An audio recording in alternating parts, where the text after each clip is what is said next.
À la une de l'actualité, des routes en très mauvais état après le passage de l'eau dans certains quartiers de la cité capitale. La saison des pluies a laissé des traces exaspérantes sur des voies bitumées, un véritable calvaire pour les usagers.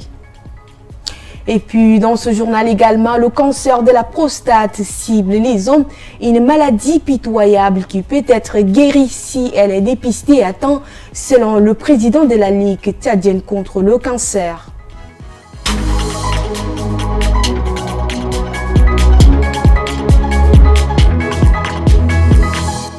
Bonjour et bienvenue au 13h. Ce 22 novembre, une mission de presse conduite par le ministre des Communications, de l'économie numérique et de la digitalisation, Boucar Michel, est arrivée dans la province du Lac. La mission de presse a pour but d'informer le public national et international sur les efforts entrepris dans le cadre de l'opération Ascanit qui constitue un pilier essentiel pour la stabilité dans cette région. En mobilisant les journalistes et experts en communication, le ministère des Communications s'engage à offrir une couverture objective et transparente de l'événement. Mbalassem Emmanuel pour les détails. Près d'un mois après l'attaque meurtrière menée par la secte Boko Haram dans la province du Lac, une visite médiatique conduite par le ministre de la Communication, Dr Boucar Michel, a été organisée pour rendre hommage aux forces de défense et de sécurité en première ligne dans la lutte contre le terrorisme qui a contribué d'une manière ou d'une autre à l'abandon de la province du Lac. À cette occasion, le ministre a également rappelé aux journalistes leur rôle et leur responsabilité face à cette situation. Pourquoi on ne les soutient pas? Pourquoi tous les humanitaires ne se trouvent pas ici? C'est ça la question. Et donc, vous les hommes des médias, nous avons œuvré ce vœu à venir constater la vérité. Et cette vérité, vous êtes là, vous l'avez vue. Une quarantaine de journalistes, c'est pas petit. Vous êtes les hommes des gardiens de la vérité. Les voix sans les voix.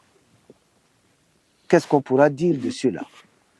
Et quel hommage ne pourrons-on pas rendre à nos forces de défense de sécurité qui sont ici, là?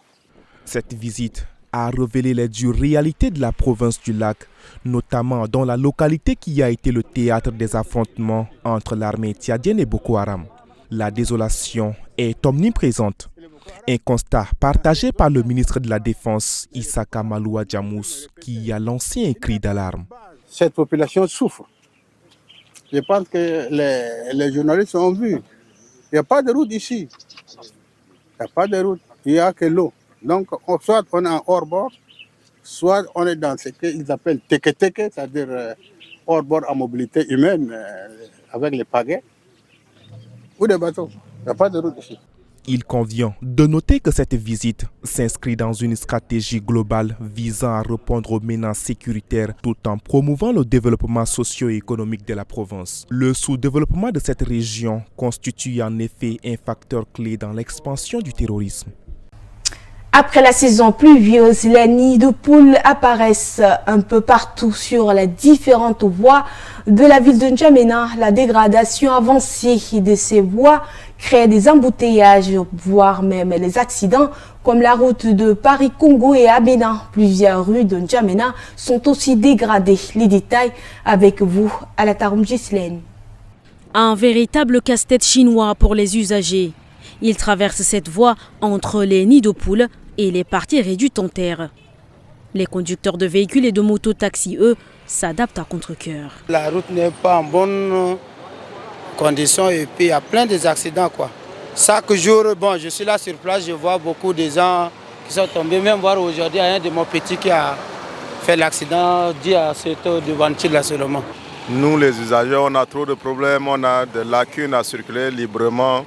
On a trop de difficultés, parfois ça cause des accidents, ça endommage les engins. Et nos autorités ne pensent pas sur ça. De la principale voie du quartier Paris-Congo, passant par celle de Dembé et Abénan, le constat est le même. Face à cette situation, des jeunes ont décidé de prendre leurs responsabilités avec les moyens du bord. On essaie de faire avec nos moyens de bord. On essaie nous-mêmes de réparer certains de notre matériel qui s'est qui s'endommagent. Donc on essaie de faire de notre mieux. Sinon la mairie passe, nous voit de temps en temps, mais il n'y a pas de réaction. On n'a pas eu un soutien comme ça de la part des dehors, quoi. Selon les autorités communales, la dégradation de ces routes s'est aggravée avec les inondations qu'a connues la capitale. La mairie du 7e arrondissement promet que des travaux d'aménagement seront lancés bientôt. En ce moment, s'il y a eu ce retard, c'est pour des questions logistiques. C'est simplement ça le problème. Et donc là, nous sommes dans les démarches. Et d'ici, dans un très proche avenir, la situation sera décantée pour que les rues soient nivellées et qu'on évite ces nids de poules-là qui nous fatiguent. En attendant, les conducteurs de véhicules doivent continuer à serrer les dents.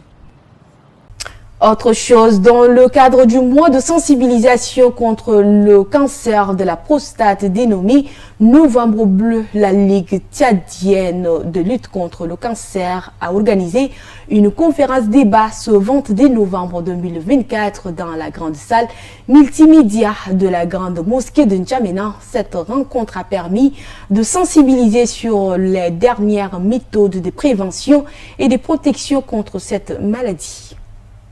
L'objectif, c'est dépister très tôt. Quand on dépiste très tôt, on peut guérir complètement la personne.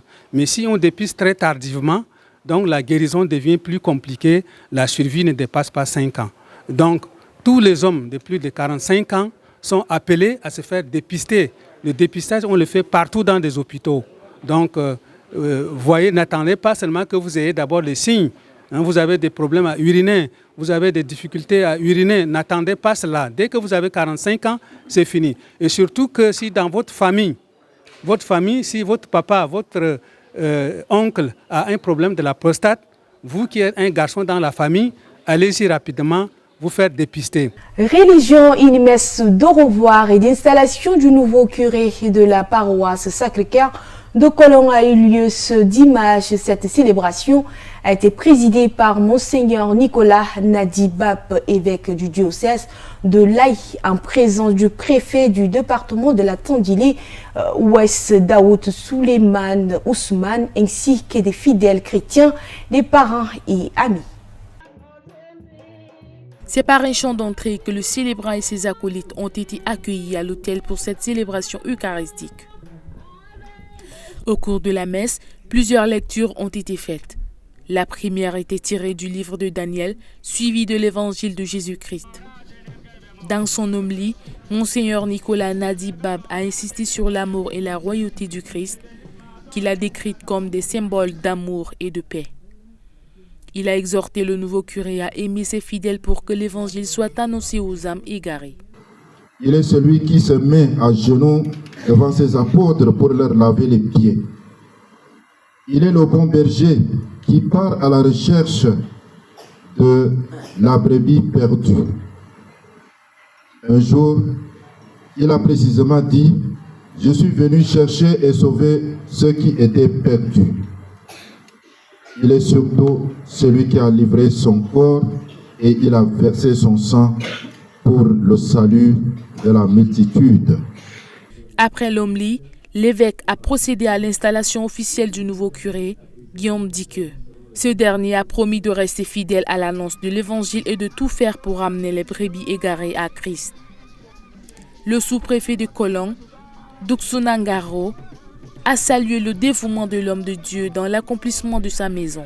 Il a également appelé la population à soutenir le nouveau curé dans ses fonctions afin de promouvoir la paix et la cohabitation pacifique dans la localité.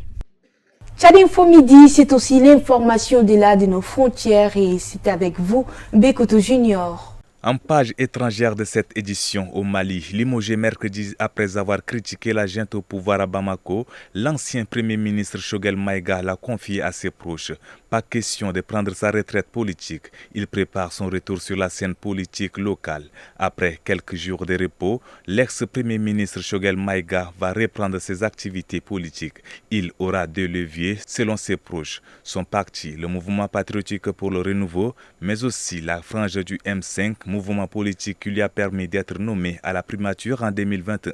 Au Soudan, depuis le 15 avril 2023, la capitale Khartoum est l'épicentre des combats entre les forces armées soudanaises du régime Bourouane et les paramilitaires des forces de soutien rapide du général Hemeti. Si l'ONU continue d'indiquer un bilan avoisinant les 25 000 morts, la guerre pourrait avoir fait dans tout le pays plus de 150 000 victimes civiles dans les bombardements, les massacres et en comptant les morts de faim et des maladies.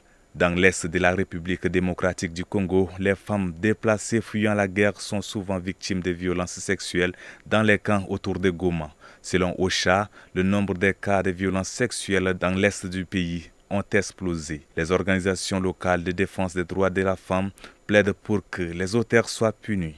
C'est ici que prend fin cette première édition de la semaine. Merci à vous de l'avoir suivi. Restez de nôtres pour vivre l'actualité en continu.